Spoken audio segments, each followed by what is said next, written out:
सातवां अध्ययन आचारांग सूत्र का एक प्रसिद्ध सूक्त है।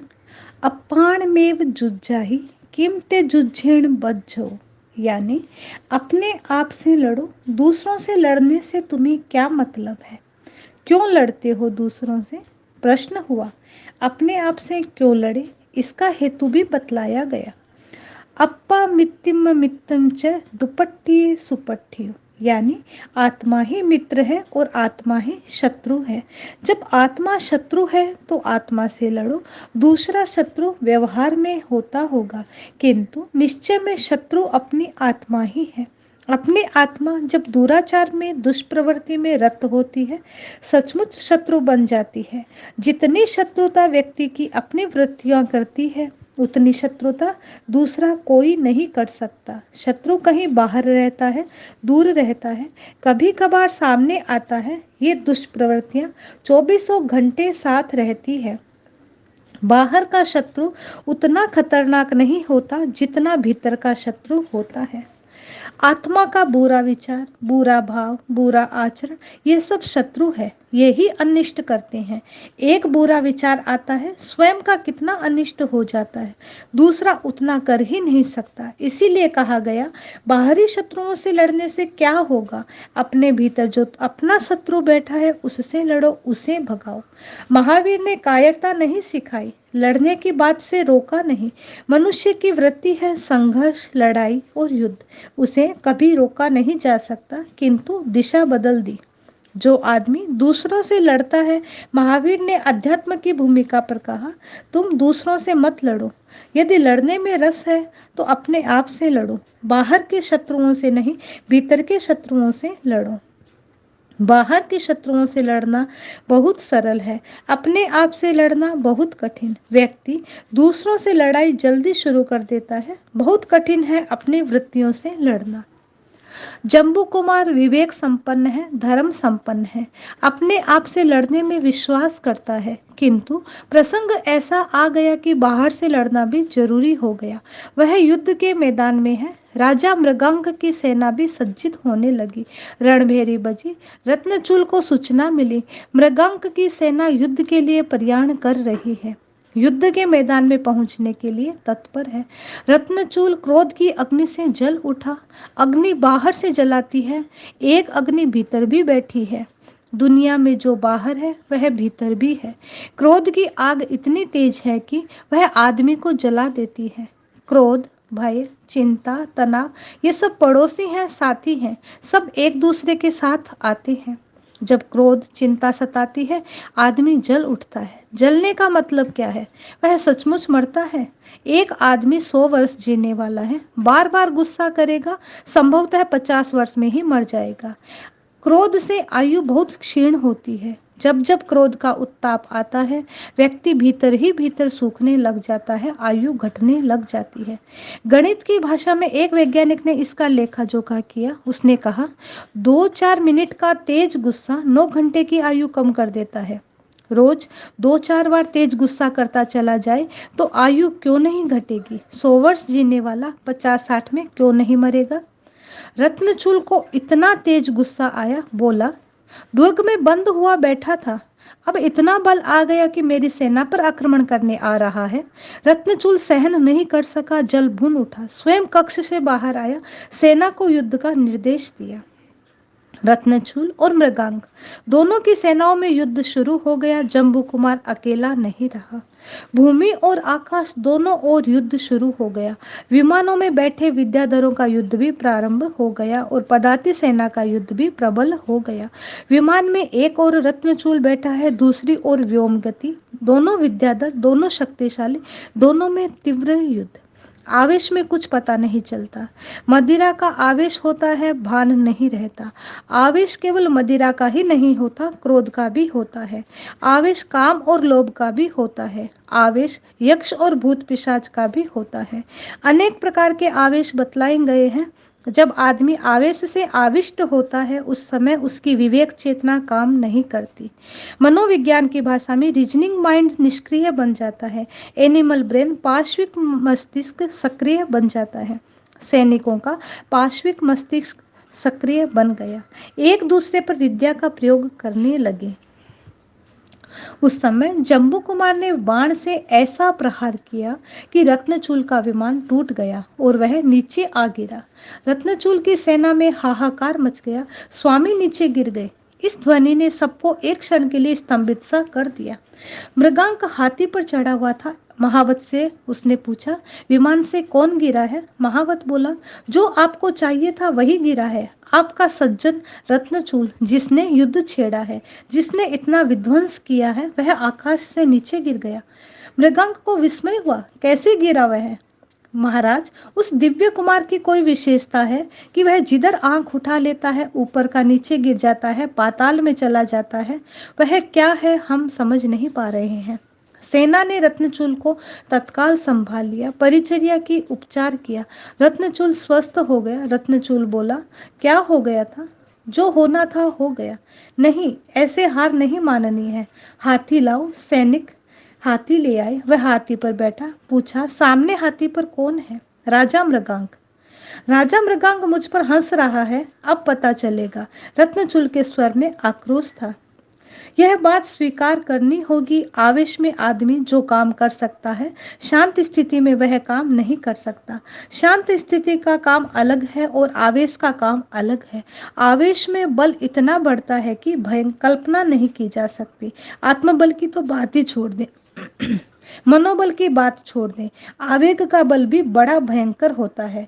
नींद का भी आवेश होता है। एक नींद बतलाई गई स्टैंडर्ड दी, यानी जिसका उसका आवेश अर्ध चक्री का बल जितना होता है। उस आवेश में व्यक्ति नींद में उठ जाता है, उठकर जहां जाना है वहां चला जाता है।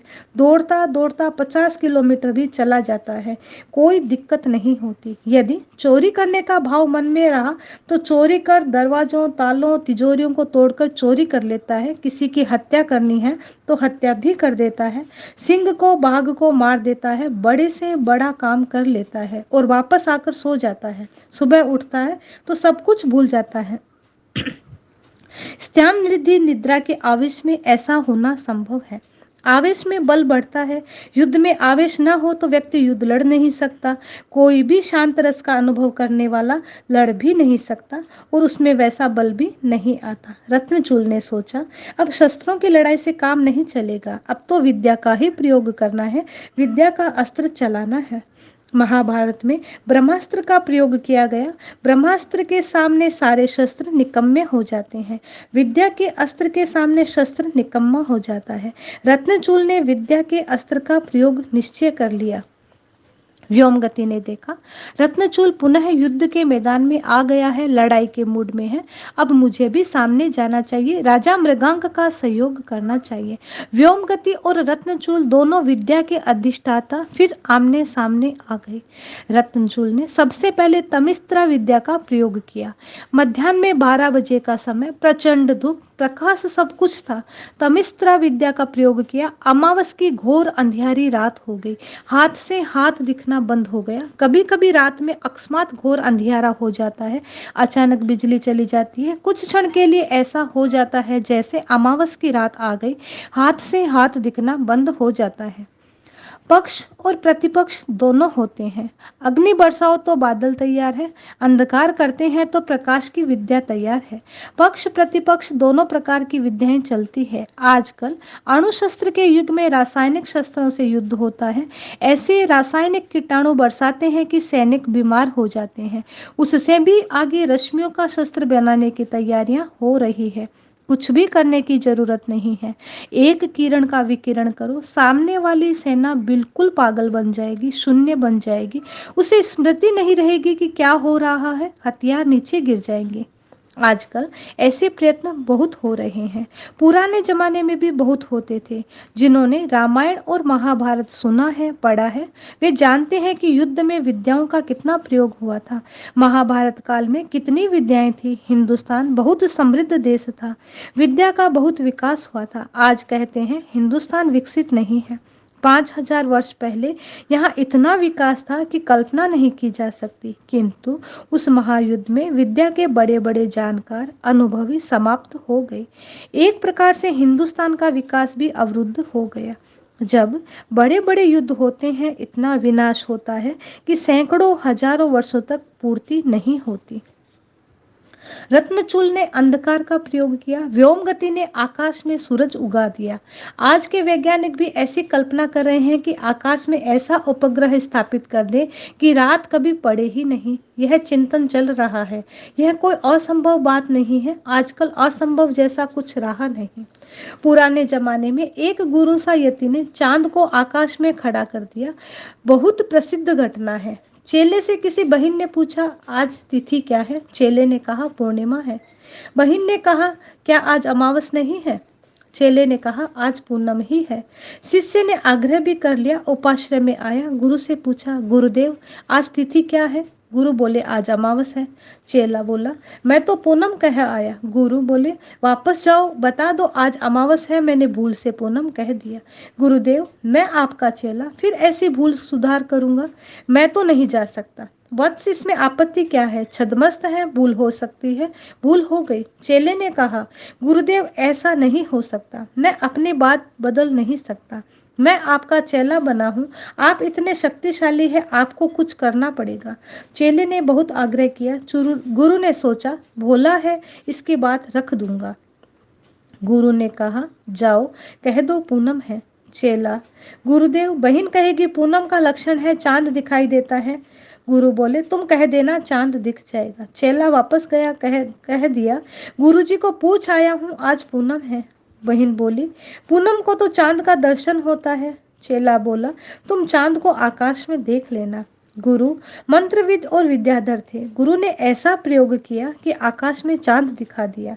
विद्या बल से चांद दिखाया जा सकता है, सूरज दिखाया जा सकता है, यंत्र बल से भी दिखाया जा सकता है। परमाणुओं का विचित्र संसार है। इतने विचित्र परिवर्तन होते हैं कि कल्पना नहीं की जा सकती। ईमेल और फैक्स कितना विचित्र है। एक पन्ना लिखा कहीं कोलकाता में और 2 मिनट में वही पन्ना पहुंच गया लाडनू में। वहां लिखा और यहाँ हूबहू उतर गया। अक्षर कौन लाया? अक्षर प्रकंपन बनते हैं। वे प्रकंपन यहाँ आकर फिर अक्षर बन जाते हैं। प्रकंपनों का विचित्र सिद्धांत है। श्रुत ज्ञान के 2 प्रकार हैं, अक्षर श्रुत और अनक्षर श्रुत। आचार्य मलयगिरी ने नंदीव्रति में इसका बहुत सुंदर वर्णन किया है। उन्होंने लिखा, एकेंद्रीय जीवों में भी श्रुत ज्ञान होता है। पुराने आचार्यों ने इसे युक्ति से समझाया, आज तो प्रत्यक्ष समझा जा रहा है। टमाटर के सैकड़ों पौधे, एक टमाटर के पौधे पर कीड़ा लगा, वह पत्ता खा गया, पौधा नष्ट होने लगा। इस पौधे ने टमाटर के शेष सब पौधों को ये सूचना भेज दी कि कीड़ा लग गया है, सावधान हो जाओ। सब टमाटर के पौधों ने अपनी सुरक्षा की तैयारी कर ली। ऐसी सुरक्षा की कि कीड़ा आगे नहीं बढ़ सका, सब बच गए।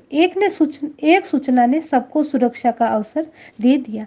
यह बात एक कहानी सी लगती है, किंतु आज तो यह प्रत्यक्ष प्रयोग से प्रमाणित है कि वनस्पति काय के जीव प्रकंपनों से बातचीत करते हैं, सूचना भेज देते हैं। आदमी बोलता है अक्षरात्मक भाषा, वे अनक्षर भाषा बोलते हैं। अनक्षर श्रुत से बात हो जाती है। देवता भी बात करते हैं, तो क्या अ आ ई वर्णमाला का प्रयोग करते हैं, इन शब्दों में बात करते हैं। क्या वह इनकी भाषा है? वे प्रकंपनों से बात करते हैं और समझ जाते हैं।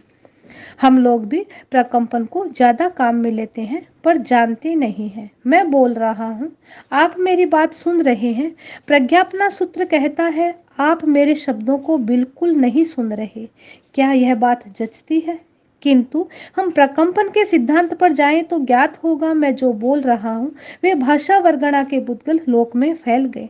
वे भाषा वर्गणा के पुद्गल जिन पुद्गलों को आघात देते हैं, वासित करते हैं, उन पुद्गलों को आप सुन रहे हैं। यदि आप सम श्रेणी में बैठे हैं तो मिश्र शब्द सुनते हैं, मूल शब्द के साथ दूसरे शब्दों का मिश्रण सुन रहे हैं। अगर कोई तिरछा बैठा है, वी श्रेणी में है, तो वह मिश्रण भी नहीं सुन रहा, कोरे प्रकंपनों को सुन रहा है। प्रकंपनों का सिद्धांत बड़ा रहस्यपूर्ण है। आजकल कुछ प्रयोग यंत्र के स्तर पर होने लगे हैं, जैसे लेजर किरण का प्रयोग। आंखों का ऑपरेशन करना हो, शस्त्र की जरूरत नहीं है, किरण से ही सारा काम हो जाएगा। ऐसे प्राणिक ऑपरेशन भी करते हैं। पेट का ऑपरेशन किया, गांठ निकाल दी, न चीरा दिया न घाव हुआ, कुछ भी नहीं। हमारा जगत चमत्कार का जगत है। परमाणुओं के इतने बड़े चमत्कार हैं, रहस्य विद्या के इतने चमत्कार हैं, हम उन्हें नहीं जानते। विद्याधर होते हैं वे और ज्यादा शक्तिशाली होते हैं, उन्हें अनेक विद्याएं सिद्ध होती है। रत्नचूल और मृगांक में प्रारंभ हुए विद्या युद्ध में अंधकार और प्रकाश की स्थिति आ गई। अब कौन सा नया प्रयोग होगा, क्या होगा उसका परिणाम?